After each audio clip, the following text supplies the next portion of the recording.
The Radio Memories Network is brought to you in part by Liberated Syndication, podcast publishing made easy, libsyn.com. That's libsyn.com. Continuing America's love affair with comedy and those lovable characters that made us laugh. We now go back to the early days of radio comedy and our imaginations with our featured comedy presentation. House number 7 of the Wistful Vista Fire Department has just ended its annual used clothing drive. The first prize was a ride around town on the new $30,000 fire engine. And who's there on that driver's seat in all their helmeted glory? Yep, it's Fibber.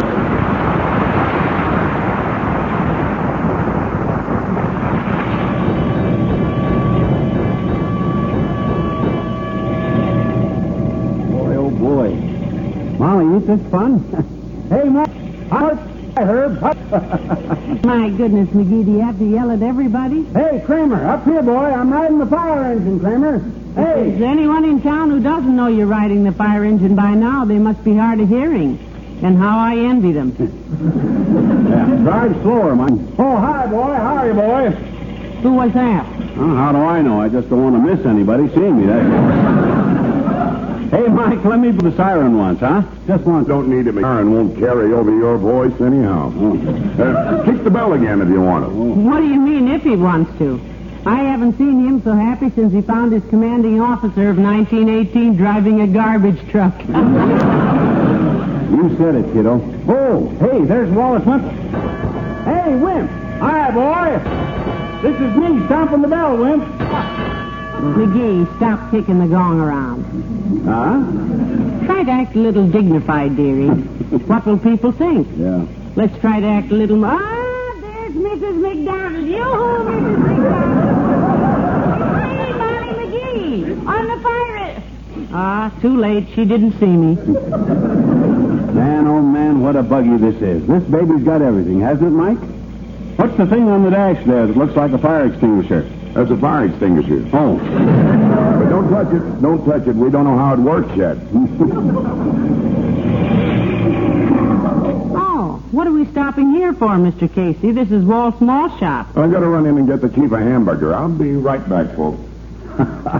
Boy, look at us, Tootsie. Parked right in front of a fire plug. Yeah. Boy, what a day this is. I wish a small, harmless fire had bust out someplace so I could... Oh, hey, there's the old-timer. Yoo-hoo, Mr. Old-Timer. Look at us up here on the fire truck. Well, hello there, daughter. Hello, Johnny. Say, you better climb down off of that thing before they catch you. No, it's okay, old-timer. The fire department has given us a ride on it. We won first prize in the used clothing contest. You won it legitimate, too, Johnny. I've often heard folks say, there goes McGee. Don't he look like the first prize in an old clothes contest? Oh, well, I wish I was up there with you, kids. I love fire engines. Yes, they're beautiful things, all right. Unless you're having a fire and they don't get there. Matter of fact, daughter, I used to be a fireman myself. Had to quit, though. Stomach trouble. Indigestion? Nope, calluses. Huh? Slid down that brass pole so often the skin on my belly would have stopped a bullet. I sure loved it, though. I suppose you had a lot of narrow escapes as a fireman. Daughter, you'll never know. By one time I was on a 90-foot ladder coated with ice, carrying a 3-inch nozzle, 2 axes, a flashlight, gas mask, coil of rope, first aid kit, lunch bucket, and some old love letters I'd stolen out of Bessie's apartment. You'd stop and read old love letters at a time like that? Read them? Shucks, no, Johnny. I took them up there to throw into the fire. Bessie never took a look at them letters and took them into court, I'd have been a gone goose. You know the old saying, do right and fear no man. Don't right and fear no woman. But what happened on that 90-foot ladder?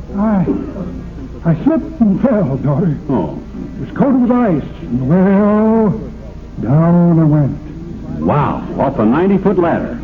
Hurt you badly? Nope. Luckily, I was still on the bottom rung. Well, so long.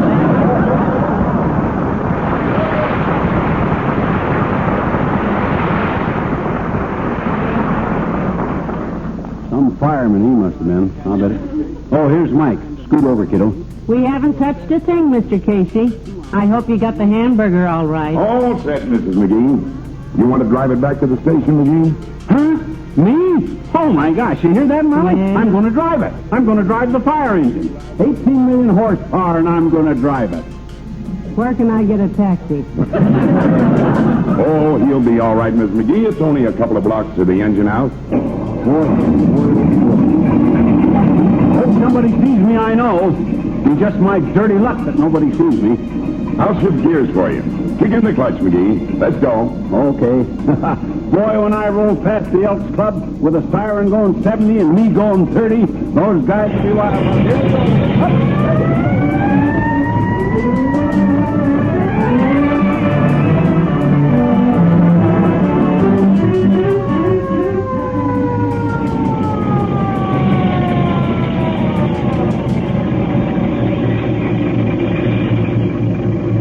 Watch it now, McGee. Here we are. Huh? Just park it at the curb there. I'll put it in the engine house later. Oh, that's okay, Mike. I'll wheel her right up the driveway, boy.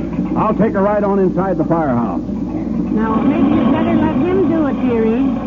It's a big truck, you know. It's the Chief's pride and joy, and if anything got scratched on it, he'd throw it. Don't worry, I can handle it. Now, watch it now. Easy up the driveway. Easy. And in we go. Whoa! Heavenly The fender, McGee. Look, you put a dent in it that looks like a bird bat. My gosh, I must have misjudged it. Kill the motor, McGee. Oh, howdy. The Chief ain't gonna like this. Huh? Let me see how bad it is. He'll yell his head off. Hey, come on, Molly. Let's get out of here. I guess we better, dear. Hey, Chief, we busted a fender. You better come out here now.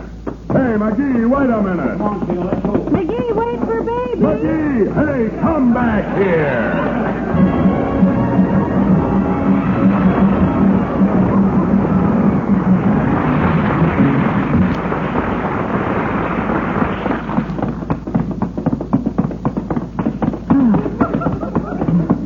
Slow down, McGee. Take it easy. I'm winded. Kiddo, I got a stitch in my side that'll sew up the Grand Canyon. I think this is rather silly anyway. Just because you dented the fender of the fire engine, we start running through alleys like we'd blown up the Third National Bank. Oh, my gosh, Tootsie, that new fire engine cost $30,000. One fender prorated would be about 700 fish. And I could also get 90 days tipping boulders in the smoother for that. Why, that's silly. Huh? Just because a fireman beefs, we don't have to lamb. Well, don't you get it, dearie? It's a pun based This is on... no time for jokes, kiddo. Not that kind of jokes, anyhow. Come on, let's duck into Kramer's for a root beer. I'm thirsty. So am I. If I'd known we were going to be fugitives from justice, I'd have brought a canteen. Keep an eye out for uniforms now, Tootsie, so... Hi, Mr. McGee. Hello, Miss McGee. Hello, Milton. Say, there was a fireman and a cop in here just now. They were looking for you. You been doing something? Oh, nothing serious, Milton. Though the way we've been dodging around corners, you'd think we'd been caught singing the whooping proof song in Harvard Yard. I don't know how serious it is, Milton. I ain't sticking around to argue about it. I mean, we ain't been in here. Suppose they take you down to headquarters, put you in a bright light, and beat you with a rubber hose. Tell them nothing. Self here for his rights if it breaks every bone in your body, Milton. 2 root beers, please. Yes, ma'am. I'll put straws in them so you won't have to leave any fingerprints on the glasses. That's usually old Bean, maybe. Good boy. I studied to be a detective once, correspondence course, but I got scared and quit. Got scared of what, Milton? Well, I took an impression of my own fingerprints just for fun, and then found I'd been wanted for murder since 1879. You'll notice I always wear gloves now. Oh, but no, 1870. That was 50 years before you were born. Yeah, but there's no statute of limitations on murder, Mr. McGee. Here's your root beers. Oh, excuse me a minute. I got to sell that cop some cigars. No, cops. Oh, my gosh, Molly. There's a cop at the cigar counter. Come on, he didn't see us. Let's duck out the back door. Wow. That was a close call. You got an eyebrow pencil with you, Molly? Yes, why? I want to draw a mustache on my upper lip. Well, if you must have one, that's the logical place, all right. Then in case I see anybody that knows me. You mean such as Mayor Latrivia? Yes, that's... Oh, hi, Good Latrivia. day, Mr. Mayor. Hello, McGee. I got to talking it. It's imperative I get back to the city hall. Yeah, what's up, Latrivia? City treasurer get caught with a key in the till? No, but something's going on, and I don't know what it is. There are squad cars dashing around, motor cops all over the place, firemen popping out of doorways. As mayor of Wistful Vista, I should find out what the... There. You see what I mean, McGee? Now, that was a prowl car, and it obviously means business. Well, you run along, Mr. Mayor. Don't let us keep you. Yeah, if you find out what the trouble is with this, don't blame... let us know if there's anything we can do. Yeah, such as catch a train out of town or something. Yeah. Well, I don't know what you're talking about, I'm sure, but I simply must inquire into all this official activity. Yeah. I'd phoned, but there have been some leaks in my calls lately, and I'd rather handle this in person. Maybe the insulation has worn off your wires, Latrivia.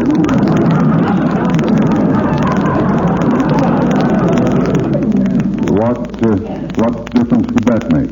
Well, that would account for the leaks. You see, if the water soaks through the insulation... Oh, no. I didn't mean that kind of leak. I found water under our phone one time, Latrivia. Right after I'd been talking to the bank about liquidating some stock. So I naturally figured the leak was caused by... I said I didn't mean that kind of a leak. A leak. Look, when I said there was a leak in the telephone, a freak in the yellow phone... Anyway, I haven't time for this sort of thing today. Yeah. I have to get back to the City Hall. City Hall. Good day. Good day!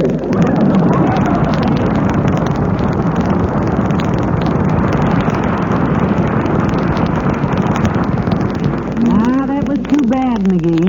That would have been a dandy one. Well, we better get moving, kid. I'm hotter than July in St. Louis. Look, two cops. Right there at the corner. Come on, up the alley here. Oh, dear. Up the alley. McGee, I've got bad news for you. This is a dead-end alley. Cornered like a rat. Well, they're never going to take me dead. Because I'll surrender the minute somebody... Hey, wait a minute. Look, here's the door. Let's duck through here. How do you know what's in there? Maybe it's the back door of the police station. No, the police station is the 14th Oak. Come on. If anybody asks any questions, we'll tell them we're the census takers. They don't take the census till next year. We'll tell them you write slow and had to have a head start. Come on.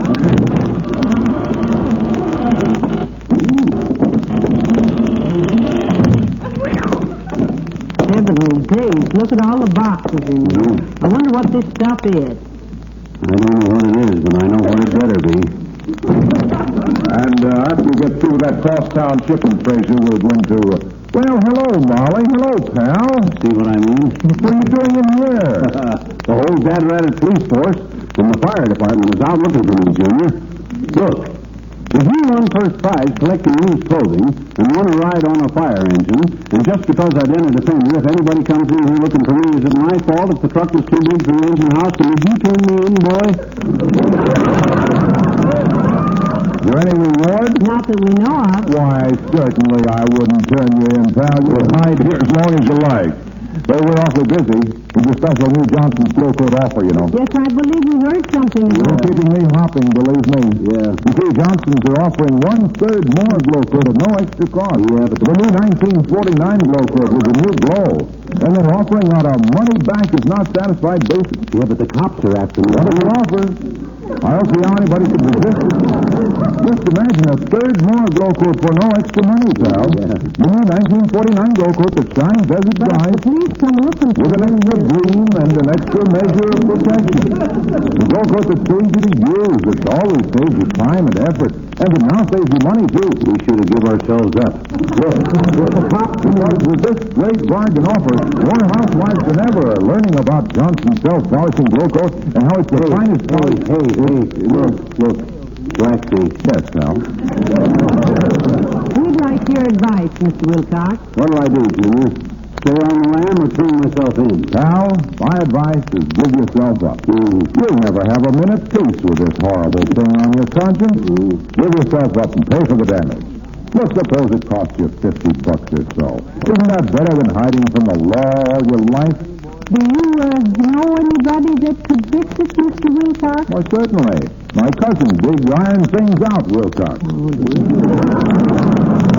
Give him $100 and your troubles will be solved. Yeah. What is he, Junior, a politician? No, he's got a shop on 14th Street. He straightens out fenders. Oh, dear. Come on, McGee. Let's let Mr. Wilcox get to work. Yeah. Thanks for nothing at all, Junior. Oh, don't mention it. We won't.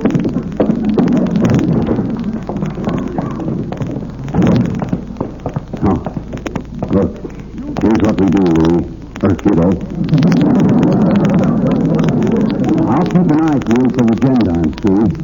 You duck in the cigar store and telephone the trivia. Disguise your voice and tell him I left town. Well, all right. Pull your hat down more over your eyes.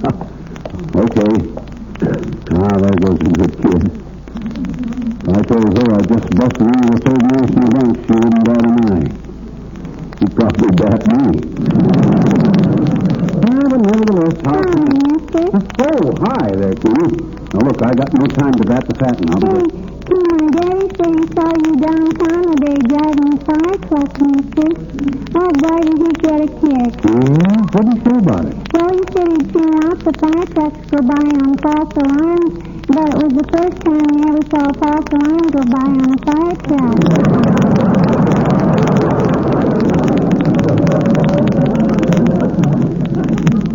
What does that mean, mister? What does it? I don't know, Kitty. I got no time to figure it out. I'm in trouble, see, with the cops.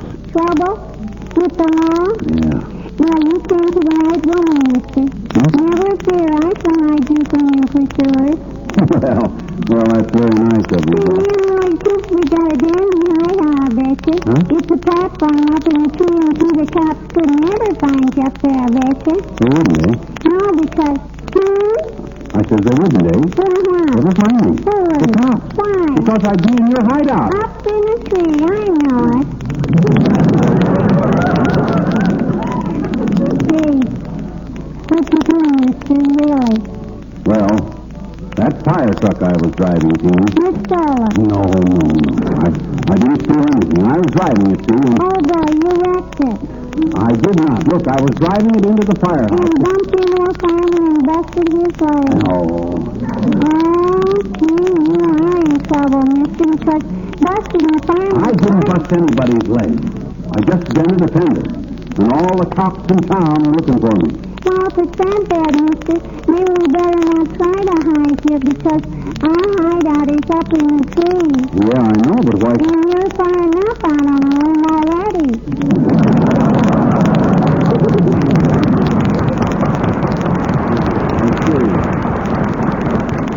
Well, mister, if they put you in the puppy for ours, don't you worry. I'll bake you a cake with a calendar in it.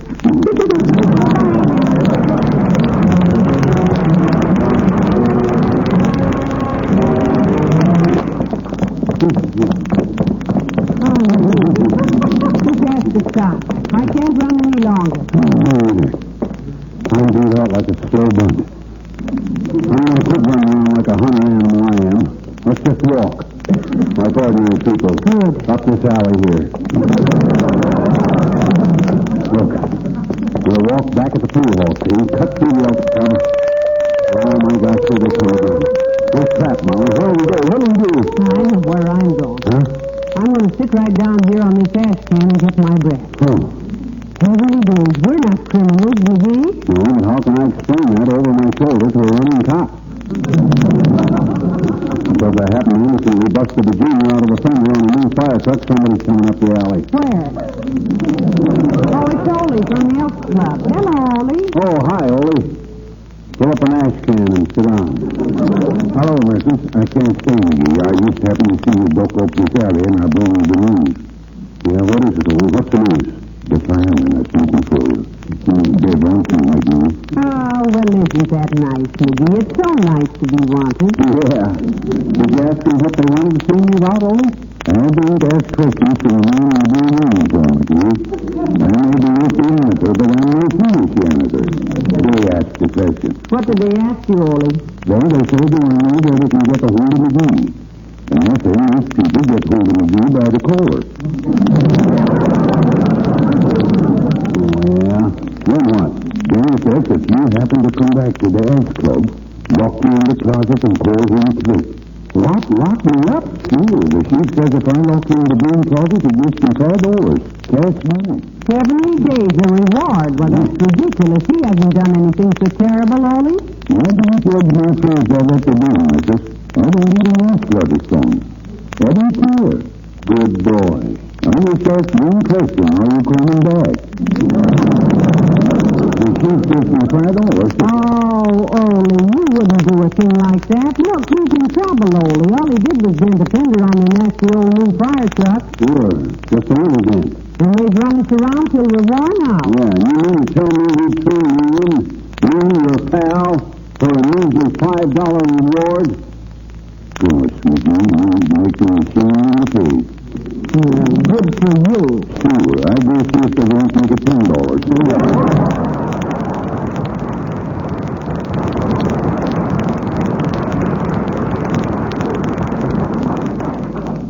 Fine friend he is. Come on, Molly, it's almost dark. Maybe we can sneak home. I'm too tired to move, dearie. I'm going to sit right here till... Hi, McGee. Well, at last. Oh, my gosh, it's him, Molly. It's the fireman. It's Casey. I don't care. Let's give ourselves up and go quietly. If they'll carry us. My feet are just... Where the devil have you been, McGee? We've starved this town for it. Okay, I give up, Mike. Slap the cuffs on me. I'm beat. Frisk me, Senora. I'm not packing no rod. Look, cut out the double talk, will you? The whole fire department's looking for you, and the police force. Oh, what's he done that's so terrible? Yeah, that's Heavenly right. days, all this fuss over a little old dented fender. That could happen to him. What? Nobody cares about a dented fender, Mrs. McGee. Huh? I thought... Look, when you turned off that engine, McGee, you walked off with our ignition keys.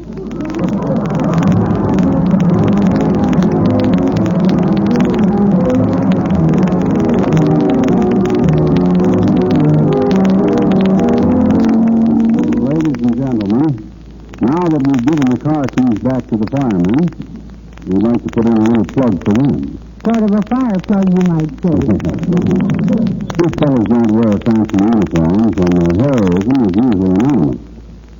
But there is no finer, braver, or more conscientious group of men anywhere than those at your local firehouse. Success to them starts at the top of the ladder. And may they all come down safely. Good night. Good night, all.